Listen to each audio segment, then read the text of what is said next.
শ্রীমদ্ ভগবদ্গীতা যথাযথ দশম অধ্যায় বিভূতিযোগ শ্লোক নাম্বার ৮। অহং সর্বস্য প্রভব মত্যা সর্বং প্রবর্ততে ইতি মত্যা ভজন্তে মাম বুধা ভাব সমন্বিত্যা।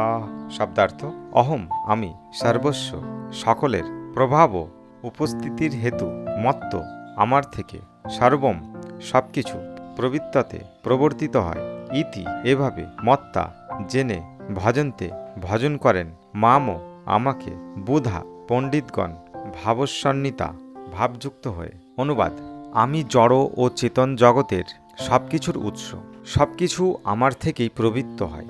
সেই তত্ত্ব অবগত হয়ে পণ্ডিতগণ শুদ্ধ ভক্তি সহকারে আমার ভজনা করেন। তাৎপর্য: যে সমস্ত পণ্ডিত শ্রী চৈতন্য মহাপ্রভুর মতো নির্ভরযোগ্য সূত্র থেকে যথার্থ বৈদিক জ্ঞান লাভ করেন এবং সেই শিক্ষা কিভাবে কাজে লাগাতে হয় তা বুঝেছেন, তারা জানেন যে প্রকৃত ও অপ্রাকৃত উভয় জগতের সবকিছু শ্রীকৃষ্ণ থেকে উদ্ভূত এবং সেই তত্ত্বজ্ঞান লাভ করার ফলে তারা অনন্য ভক্তি সহকারে ভগবানের সেবায় নিযুক্ত হন। তারা কখনোই অপসিদ্ধান্ত বা মূর্খ মানুষের অপপ্রচারের দ্বারা প্রভাবিত হন না। সমস্ত বৈদিক শাস্ত্র এক বাক্যে স্বীকার করে যে শ্রীকৃষ্ণ হচ্ছেন ব্রহ্মা, শিব আদি সমস্ত দেবদেবীর উৎস। অথর্ববেদে গোপাল তপনী উপনিষদের প্রথম খণ্ডের ২৪ নম্বর শ্লোকে বলা হয়েছে, ইয়ো ব্রহ্মাণম বিধাতি পূর্বম ইয়ো বৈ বেদাংশ্চ গাপয়াতি স্ম কৃষ্ণ। ব্রহ্মা যিনি পূর্বকালে বৈদিক জ্ঞান প্রদান করেন, তিনি সেই জ্ঞান সৃষ্টির আদিতে শ্রীকৃষ্ণের কাছ থেকে প্রাপ্ত হন। তারপর পুনরায় নারায়ণ উপনিষদের ১ নম্বর শ্লোকে বলা হয়েছে, অত পুরুষম হৈব নারায়ণ কামায়ত প্রজা সৃজায়তে। তারপর পরমেশ্বর ভগবান নারায়ণ প্রাণী সৃষ্টির ইচ্ছা করেন। উপনিষদে আরও বলা হয়েছে, নারায়ণত ব্রহ্ম জায়তে, নারায়ণত প্রজাপতি প্রজায়তে, নারায়ণত ইন্দ্র জায়তে, নারায়ণত অষ্টবসব জায়তে, নারায়ণত একাদশ রুদ্র জায়তে, নারায়ণত দ্বাদশাদিত্য।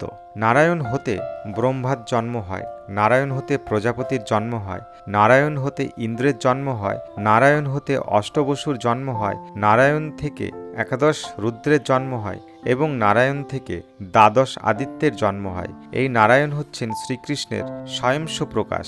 সেই একই বেদে আরও বলা হয়েছে, ব্রাহ্মণ দেবকী পুত্র। দেবকী পুত্র শ্রীকৃষ্ণ হচ্ছেন পরমেশ্বর ভগবান। নারায়ণ উপনিষদের ৪ নম্বর শ্লোকে তারপর বলা হয়েছে, এক বৈ নারায়ণ আসীন ব্রহ্মাণ ঈশন নপ নগ্নি সোম নেমে দ্যব্বা পৃথিবীন নক্ষত্রীন সূর্য। সৃষ্টির আদিতে কেবল পরম পুরুষ নারায়ণ ছিলেন। ব্রহ্মা ছিল না, শিব ছিল না, অগ্নি ছিল না, চন্দ্র ছিল না, আকাশে নক্ষত্র ছিল না এবং সূর্যও ছিল না। মহা উপনিষদের প্রথম শ্লোকে আরও বলা হয়েছে যে শিবের জন্ম হয় পরমেশ্বর ভগবানের ভ্রুযুগলের মধ্যে থেকে। এভাবেই বেদে বলা হয়েছে যে ব্রহ্মা ও শিবের যিনি সৃষ্টিকর্তা, সেই পরমেশ্বর ভগবানই হচ্ছেন সকলের আরাধ্য। মোক্ষ ধর্মের শ্রীকৃষ্ণও বলেছেন, প্রজাপতিম চারুত্যম চাপ্যমেব সৃজামি বৈ তাহি মাম্ন বীজানি তমম মায়া বিমোহিত। প্রজাপতিগণ, রুদ্র ও অন্য সকলকে আমি সৃষ্টি করছি, যদিও তারা তা জানেন না, কারণ তারা আমার মায়াশক্তির দ্বারা বিমোহিত। বরাহ পুরাণে বলা হয়েছে, নারায়ণম পরম দেবস্ত अस्मा জাতস্য চতুর্মুখ তস্মাৎ রুদ্র ভবদেব সাচ সর্বগতম গত। নারায়ণ হচ্ছেন পরম পুরুষোত্তম ভগবান, আর তার থেকে ব্রহ্মার জন্ম হয়, তার থেকে শিবের জন্ম হয়।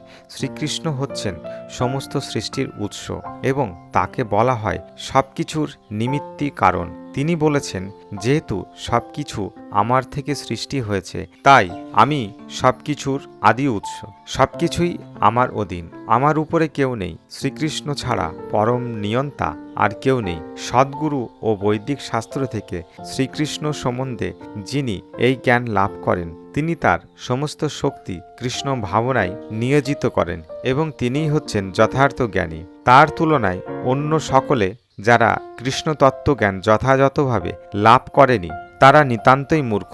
মূর্খরাই কেবল শ্রীকৃষ্ণকে একজন সাধারণ মানুষ বলে মনে করে। মূর্খদের প্রলাপের দ্বারা কৃষ্ণ ভক্তের কখনোই বিচলিত হওয়া উচিত নয়। ভগবদ্গীতার সমস্ত অপ্রামাণিক ভাষ্য ও ব্যাখ্যায় কর্ণপাত না করে দৃঢ় প্রত্যয় ও গভীর নিষ্ঠার সঙ্গে ভক্তির অনুশীলন করা উচিত।